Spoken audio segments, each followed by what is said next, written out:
Thanks for coming to the session. My name is Todd Harris. I'm one of the co-founders and currently COO at a studio, Hi-Rez Studios, out of Atlanta in the US. How many people are familiar with the game SMITE, just so I kind of get a sense for the room? Great. And how many people have been to an eSports event in person? And how many people watch eSports content occasionally online? Okay, awesome. Pretty informed audience about eSports. Basically, we've got 25 minutes together. I want to share with you our learnings really about our first year of SMITE. SMITE is now multiple years old. But I want to share with you kind of the top 10 things that we did in year one around eSports and around video content marketing. And one takeaway, if I'm successful, is you'll get an appreciation that if you're a developer thinking about eSports, it's hard. You definitely have to be all in. You can't dabble in eSports, and you're starting to see some people maybe make the mistake, I think, of dabbling in eSports. But not every game should be an eSport. That's different from video content marketing, where I think every game should have video as a part of their marketing and community solution. So as I share learnings, hopefully you find that same takeaway. So just briefly about our studio. We're now 11 years old. We have had really strong growth in the last 2 years. So really since launching SMITE, we've added about 200 people, which is a challenge in itself, growing from a smallish studio, mid-size of 75 people, to now over 275 folks. We've also added a couple of international offices. And our focus is games as a service, so online, free-to-play, competitive games. That's what we've done since we began. Many of you are familiar with SMITE, but it's a mythology-themed game, and it's an action MOBA. So if you're similar to League of Legends, Dota 2, it's a third-person, more action version of that, to give you the TLDR. It's a bit unusual in that it's playable on console in addition to PC. Not many MOBAs are. And we do go hard after eSports, and there's a number of stats I could share, but the fact that looking at last year, we were the number 4 game in terms of prizing earned by players. So Dota 2, which as you know recently had the International, is by far the number 1 with a close to $21 million purse that was given out last weekend. Counter-Strike and League of Legends are roughly about the same, tied at 2 and 3, and SMITE is number 4 if you look at prizing last year. So for a developer of our size, that speaks pretty highly to our commitment to that space. Okay, if you're a developer or a publisher, this is the challenge that we're all dealing with. There are abundant game choices out there for consumers. How do you attract a community to your game? And Steam, at this point, you're seeing about 10 games launched a day. iOS, you're seeing about 500 games launched a day. So regardless of the platform that you're choosing, this is the challenge that eSports and video marketing can help address if you do it correctly. So again, I'm going to share our learnings on what we did, 10 ways that we went all in. The fundamental assumption really around all of these is that community and content is more valuable, that you actually get higher ROI than traditional advertising. And of course, this has always been a part of games, even with premium buy once games. The screenshot package and the game trailer were always part of the traditional launch strategy. But with free-to-play and games of a service, this is more of a always-on approach, where you're always looking for ways to engage your community and to harness community content as well as create your own content. And you'll see that theme really throughout all 10 of these. So we're going to start with the game itself. I could spend all day just on this topic, but I won't, because this is the business marketing track. The takeaway here is, again, it takes a special game to become an esport, and really the developer has to embrace the idea of building a competitive game first, before they even think about spectating or esports. Is the game right for a competitive community? That comes down to 2 primary points. One, is there a high skill curve? Does the game itself do a good job at differentiating between the new player and the expert player? There has to be enough of a skill differentiation. Otherwise, why are people going to watch? The same reason I watch basketball, because I know that LeBron James has a very high skill level compared to myself. I'll watch a professional League of Legends player or SMITE player because I can also appreciate that very real and significant skill difference. And if your game doesn't have it, it's not going to be an esport. Second, the team has to be obsessed with game balance. That doesn't mean you're going to deliver a perfect game right out of the gate. It means you need to know that you won't and have a process where you're constantly tweaking and tuning. So the set of charts up here is just an example of many of the analytics that our team uses in SMITE. This data itself is old, so you can't pick the most overpowered god from this chart, sorry. It's about 2 years old intentionally. But the chart at the bottom is just one example where the size of the circle illustrates how often this character is picked and played in the game, and that's showing whether they're above or below the 50% win rate. If I'm choosing Zeus and there's no Zeus on the other side in a perfectly balanced game, Zeus would have a 50% win rate. But of course, that's never the case.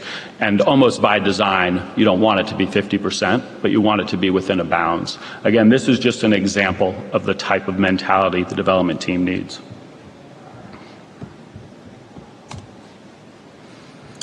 Start early. The games that I mentioned that were on the top of the eSports chart, most of them have more than 10 years of tuning and tweaking from the community. If you look at Dota 2 coming from Dota, if you look at Counter-Strike Go coming from Counter-Strike, you're talking about 13 to 15 years of the community working with a mod team, later a professional development team to actually craft those experiences.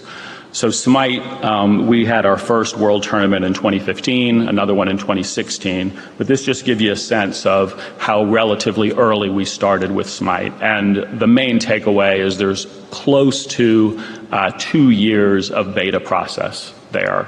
So I think it's about 21 months of working initially with a very small competitive community and then all the way through open beta before we called the game launched. And that, again, would be a pretty accelerated curve when you look at the top 5 esports. So you need to start early. Build your audience organically. The main takeaway, which you'll hear a lot from esports developers because it's true, is esports is a pull and not a push. The developer can certainly and does need to encourage these things, but there has to be an appetite for the game from the competitive community, or it really doesn't have a shot. Our approach was to start small with a community that has passion for the game. That includes some competitive players. Communicate all the time with that community. Be as transparent as you can with them. Create media that is content that they can use to advocate and evangelize your game versus really traditional marketing. And we involve competitive gamers very, very early. Consulting is in quotes because we're not, of course, paying them to consult. But the reason we'll hold tournaments early in the life cycle of the game, even though the game isn't baked yet, is it makes it worth the time of these elite players to spend time in our game versus all the other games that are out there. We know that if those gamers are spending time in our game, they're going to look, and money is on the line, they're going to look and find every exploit or unbalanced character in order to win, and that's very valuable data for us as developers. So even a brand new game, we're working on a new team shooter called Paladins. We held a $150,000 tournament at DreamHack for that. Not because the game had arrived as an esport, but we wanted to get the best players in Europe and North America involved in the game, even though we were tuning and tweaking it, and that helps us do that. Deep feature set. This goes into not dabbling with esports, and this is just a handful of some of the features that we had to build and intended to build in year one to support the game. Of course, it starts with spectator client, and that's what most developers will understand, in that the viewer needs an experience of the game very different from the player. Giving you a bird's eye view in the case of SMITE, as well as a bunch of statistics. We even built in functionality where there's an auto director. So even though you have a person acting as the virtual cameraman within the game, the director knows where action is likely to happen. If a key map objective, the fire giant in the case of SMITE, is being taken, the cameraman might potentially miss that if it's one player over there, and the auto director will ping them and basically move the camera there automatically. So that's just one system. A demo system is another very important aspect to these games. You know, how can a tournament happen and be broadcast on Twitch but have a built-in delay so that you can't have stream sniping basically or cheating.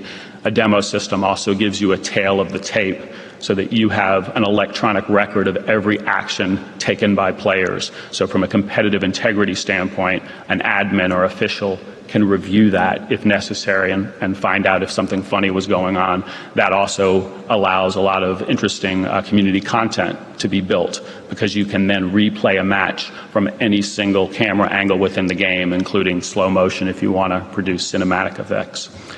Could, again, spend some time on this slide, but I'll move on for the sake of time. You need to plan for multiple engineers to be engaged for multiple years if you want to build this sort of functionality, and all the major esports have this sort of functionality. Empower community leaders. This, of course, is a takeaway that is not unique to esports.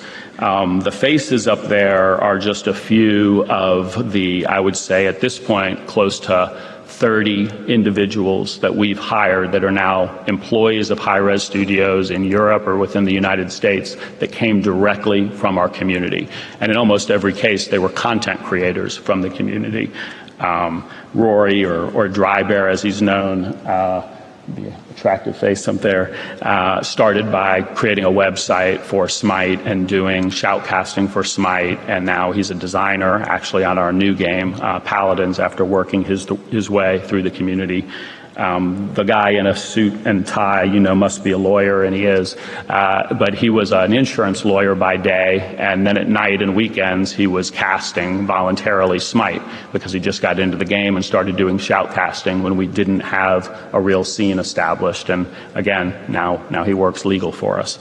So in addition to a great recruiting tool, involving the community obviously helps with regard to promoting their content and tournaments as well. So if someone's creating videos for your game, you as a publisher or developer have the opportunity to point your existing community to that small developer and help them grow.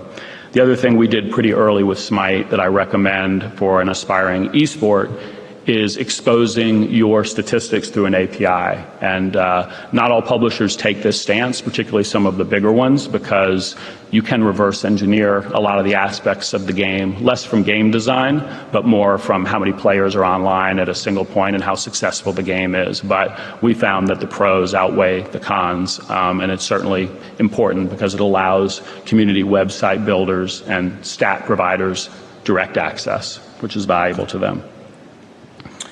Okay, here's a slide that, again, I would encourage everyone in the room, whether you're doing esports or another game, to adopt this strategy. It's not unique to Hi-Rez. This literally comes out of YouTube's branding guidelines, and it's applicable to a video platform, whether or not it's YouTube. It's applicable to Twitch and other platforms as well. At the high level, it outlines 3 types of content, and I'd encourage you to think about how you can apply that to your game. The top level is hero content, and that's what traditional games marketing has always been.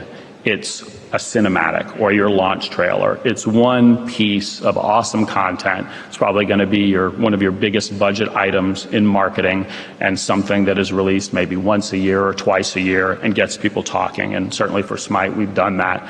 We worked with actually Real Time UK, a group here based out of Europe, to create a couple of cinematic trailers, and they did a great job with it. So that's hero content. But the other 2 are things that are unique to gaming and community-based gaming. So the second is called Hub, and really that does exactly what you would expect. It serves as a hub for your community. So people that are already invested in your game, how can you feed them very regular video nuggets? And this doesn't have to be big budget at all. It might be a development blog literally formed on your, recorded on your cell phone. We produce 1 piece of video content every day at least. That's a slow day for us if we're not putting out a piece of video content from us as a developer. We probably do more than any developer out there, but the strategy makes sense for every developer. And again, this doesn't have to be esports. In the case of SMITE, when we release a new god or goddess, there's a video. We'll also release another video that's animated showing the lore or the backstory of that god or goddess. The community wants to know what's going in the next patch, so there'll be a set of content that every 2 weeks is saying not only here's the new champion, but here's the balance changes, here's the new cosmetic items, here's feedback from the community. So that's a video. We'll have the designers giving you a behind-the-scenes glimpse of end-to-end what went into the creation of a character. We'll have top 5 plays, so the community can submit a really cool play that they made in the game SMITE. We have a group that will aggregate that and show the top 5. So you just have to be creative and think about what type of content your community is hungry for, and that won't scream advertising. It'll instead be something that they actually seek out. They're excited when it drops, and then they're sharing that with their friends. So it helps with both engagement and retention. The final category that's kind of an interesting one is referred to by the YouTube guys as hygiene. And I think that actually comes from their case study of Gillette, the razor company, and how they sold razors by making videos for when people Google how to shave. A lot of young men Google how to shave, and if your product can be the one that comes up, that's great. So where hub content engages your current community, hygiene content helps with that discoverability. How do new people stumble upon you? We did a couple things specific to SMITE. We went very hard with Twitch early. In the first year of Twitch, we had a 24/7 channel broadcasting SMITE. We were always on the front page, and that allowed a lot of people to discover us. But we've also done other things. We made a YouTube series on how to break into the game industry. That was our version of how to shave. A lot of young men are Googling that, and hopefully we can provide them great content that answers that question. And in the meanwhile, maybe they discover Hi-Rez and discover our games. So this is a whole really exciting way to have people discover your game. The distribution is free. You just have to make the content. So that was all content that we built ourselves. Certainly there's a set of content that the community creates, and then a very hot topic the last 2 years has been influencers, right? People that already have large channels. And certainly if your game has positive word of mouth already, this can be a very effective way to reach more people. So these are just a few of videos that we used with names you'd all recognize. If you're into the video marketing space, there's a PewDiePie video, there's Smosh, there's one from the Polaris group, there's one from Total Biscuit. In general, with influencers, I would say you can really categorize them almost into 3 groups. There's a group of people that don't have any following yet. They're just really into your game, and they want to start making content. And honestly, the best thing you can do for them is just immediately give them approval to monetize the content. According to official rules, at least on the YouTube platform, they need to ask the publisher for permission. And different publishers take different tracks and policies. But in our case, they typically get a response within hours saying, yep, go for it.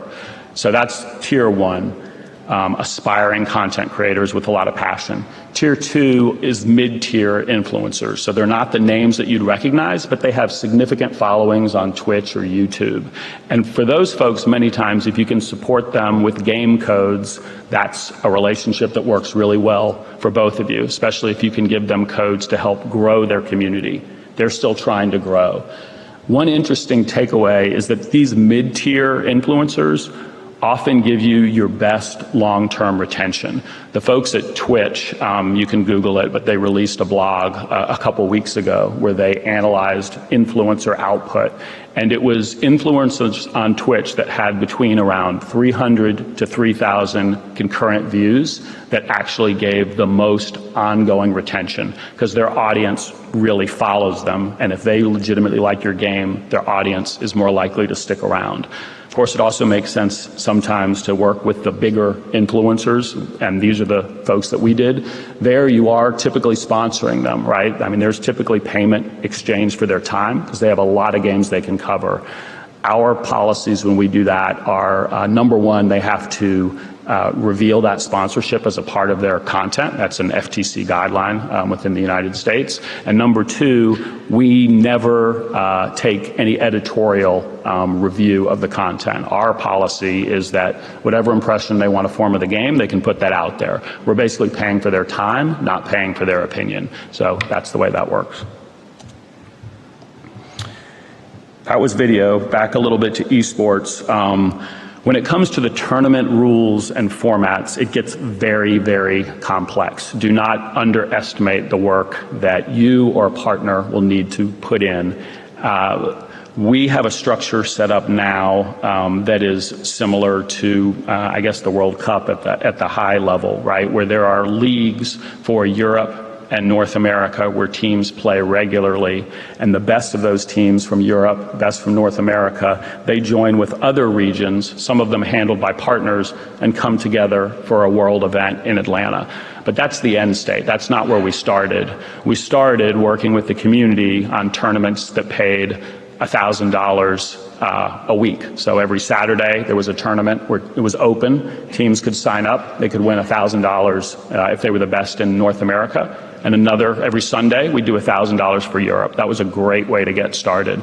But it gets very complicated, and I definitely encourage people to work with a subject matter expert, and there's not too many around, as much froth as there is about esports. We worked very closely with ESL, based here in Cologne, and they're one of the best out there. We learned a lot from working with them, and we continue to work with them even as we have taken more in-house. What happens when players leave a team? You know, what are the rules around locking down the rosters? And who actually gets paid? The team captain, the individual players? And what if they're under 18? There's a lot of detailed legality and policy questions that come up when you enter this world. Number 9, crowdsource. So I mentioned the international, which through crowdsourcing basically raised close to $21 million. We did that our first year on a smaller scale. And even in our first year with SMITE, a game with not quite the player population as Dota 2, at least not yet, we raised $2 million from the community. So this basically is a stamp collection type activity where from the fall leading up to our World Championship, there's a limited set of content only available then. You have to buy certain pieces of content to unlock other pieces of content. And if you buy every piece of content in the game, you get the ultimate tier 5 skin, which is the coolest thing that we're going to make all year long, right? And people want it. So this increases engagement, and it really helps fund esports. What we thought our debut tournament would be, we were hoping for $1 million. We put in $600,000 for ourselves, and let's try this crowdsourcing thing. It quickly eclipsed the $1 million, then the $1.5 million, then they raised $2 million. So our prize pool was $2.6 million for that first tournament. Okay, the final one. So I started with the game. You need a good game. And I'll end with the players, because it's really all about the players. The business side thinks about how do we monetize viewership and how do we make money. And at the end of the day, you need invested players to actually care about your game and to want to be the best in the world. That's why the whole thing works. These guys and girls are not in it for the money. They're in it because they have passion for this thing and they want to be the best in the world. And if they can earn a living doing that, all the better. Then they can do it for more than a couple months. So the players that I have pictured here, actually, this was the team that won our year 1 tournament. So this team won half of the 2.6 million. So the team walked away with 1.3 million US. This team is not under this team name, and many of them are not playing together, but they're all still playing SMITE. And a couple years later. And that's unusual in esports, and not a lot of people talk about that. You need to have some ecosystem that keeps these people invested in your game. One learning that we had is that a awesome headline-getting once-a-year tournament was not actually the best for SMITE sustainability long-term. Because yes, 5 people would win this huge prize pool in January, but when it's next March and you want them to invest 40 hours a week playing, how are they going to make rent, right? That's a huge risk to take, and many people are not in a position to do that for a one-time payoff. So there's a lot of things that we've done in that area. We give more money to esports, but our once-a-year tournament has gone less, to be capped at $1 million, and we do much more throughout the year. We also pay players a stipend just for participating. We also put themed items in the game itself. So when someone buys an item for Team Fnatic in SMITE, Team Fnatic actually gets a revenue share. There's a lot of creative things that can be done, but a lot more thought has to be put in this area by the industry as a whole. And that, I believe, just in time, takes all my time. Time for Q&A or not? No. Okay, cool. Well, I'm happy to talk about all of this in more detail in the wrap-up room, so thanks for your attention. Remember, not every game should be an esport. Don't dabble in esports, but definitely add video content marketing to your mix. Thanks.